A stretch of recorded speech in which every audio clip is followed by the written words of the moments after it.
Welcome to Nova Scotia. Great to be with you. Sorry I was a little bit late. I was catching up with the great Elmer McKay and his son Peter McKay at a little coffee and shop and diner in Stellarton, and we got talking too much, and I apologize. Well, I hope you'll forgive me. What could you expect when you put together three politicians? Exactly.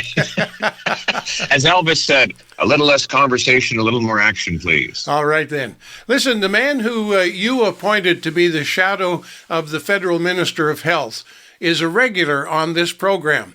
And Dr. Ellis. Dr. Ellis, yes. Dr. Ellis. Stephen, and many, many times has told us in no uncertain terms that you are the next prime minister. Is that just wishful thinking, or is he right? I always trust the doctor.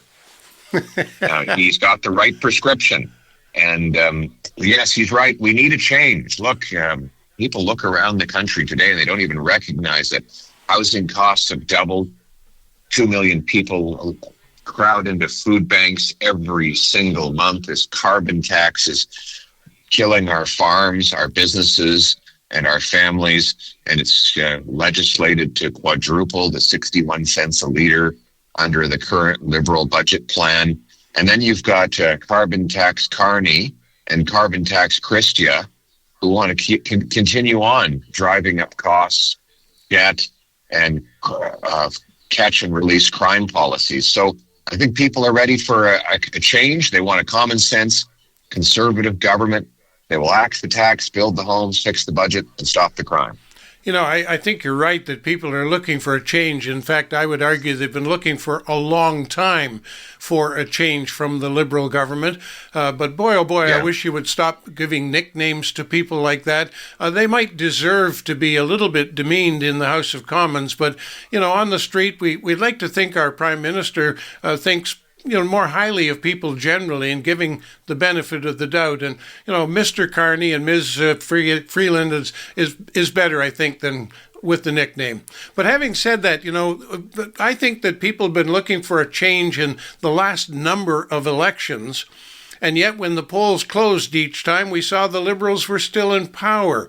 Why has the country been so slow to accept your party? Well, what I would say is that they're accepting us now. You look at the support we're getting for our common sense plans. Overwhelming support. In fact, you see Liberals trying to mimic my ideas now, right before the election in order to trick voters into giving them a fourth chance. But I don't think Canadians will be tricked. I mean, today I was at East Cut. They make modular components for homes. Faster, simpler, cheaper, but better. And what they're saying is they'd love to build some more homes for people, but there's too much bureaucracy and taxes. So I was talking with them about my plan to take the GST off new homes and save people up to $50,000 on their housing purchase. Also to incentivize local governments to speed up permits, free up land, and cut development charges, so we can build. And I think that's one of the reasons why conservatives are getting historic and surprising support from young people, is that they want to be able to afford a home. Well, there are lots of issues in that regard, and you've been hitting those nicely, hitting the nail right on the head, quite frankly. But yet, and again, I think it's the way the Liberals campaign. They tend to campaign in a negative way, and of course, they've tried to drive us to believe what it is you're against, and we don't get to hear enough about what you're for. And over the years, we've thought before the polls said the Tories will win. The pundits thought that the Conservatives were in line to take over the government. And as I say, it seems for whatever reason, at the last minute, like a magic rabbit out of the hat somehow, the Liberals pull it off. And I just wonder, and I just worry, frankly, that while it appears very strongly that they're ready for a change, they go out, look for a new leader, dust him off, put some lipstick on it, and say, hey, we're brand new again. And it seems to work, and I don't understand why. Well, we're not going to let it happen this time. I mean, look, I call him carbon tax Carney. I don't mean any offense. It's just that he has supported the carbon tax and said that he thinks it should be even higher than the planned hikes Trudeau was bringing in before. he has been Justin Trudeau's economic advisor now for roughly 4 years. So if you don't like what Trudeau's done on the economy, well, look at who's advising him. And then you've got Freeland, who up until just a month ago was his finance minister, running huge inflationary deficits, again, passing 167% increase in the carbon tax. And so they are all just like Justin. And if you vote for either of these two, you're going to get the fourth term of Justin Trudeau. I think people want to change. They want to bring home the country they knew and still love. We want to bring home Canada's promise. I'll tell you what I'm for. I want Canada's promise, a very simple promise the country makes us all. You work hard, you get a powerful paycheck and pension that buys affordable food and homes in safe neighborhoods. That's the country we want. Let's go back to Cumberland County, Cumberland Colchester for that matter, because we dearly like our Dr. Ellis. Thank you very much. And yes. And you, of course, have named him what they call the shadow minister, shadow cabinet minister, which in theory means that if you were in power today, you'd make him the minister of health in Canada.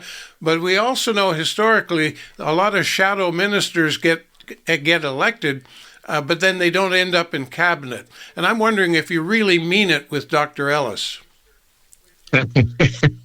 That's a very clever way of getting me to announce my future cabinet before the election has been held. Thank you for that. There's been a lot. That's probably the most clever way I've ever seen it done when I get interviews. But I really can't name my cabinet now. I can say that Dr. Ellis is doing a terrific job, and he's got a lot of common sense ideas. One of the ideas he's been pushing, actually, is we've got 20,000 immigrant doctors, 32,000 immigrant nurses who cannot work because they can't get a license. So he's saying, let's bring in a blue seal, which is a national recognized standard with a test so that we can test these people. If they can meet the test, we have thousands of new doctors, many of them in rural communities, and many more nurses.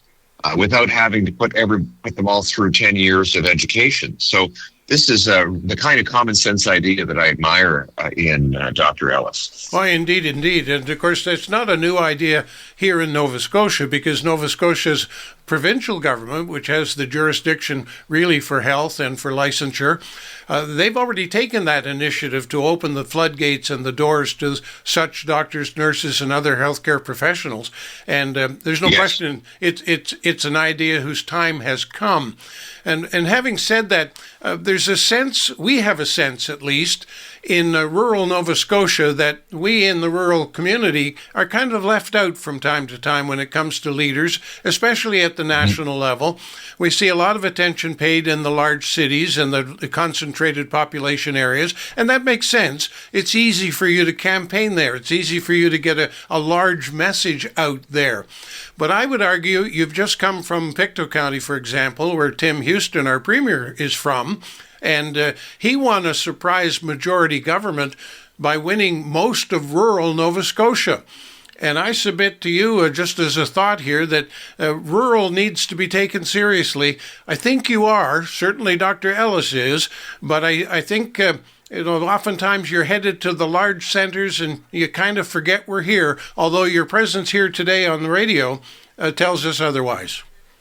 Well, I spend a lot of time in the rural communities. In fact, I just was in Edmundston and Stellarton. We were on the outskirts of Moncton the other day. We've been all across rural Quebec a few days ago. I love to spend time in the rural communities. In fact, I think rural Canada is the future. And the reason for that is that that's where our resources are. That's where our food is grown. That's where the mining is done. And I think the big value in our economy is going to come more from the rural areas because we have these incredible resources. We could get the governments to repeal these anti-development laws, speed up permitting.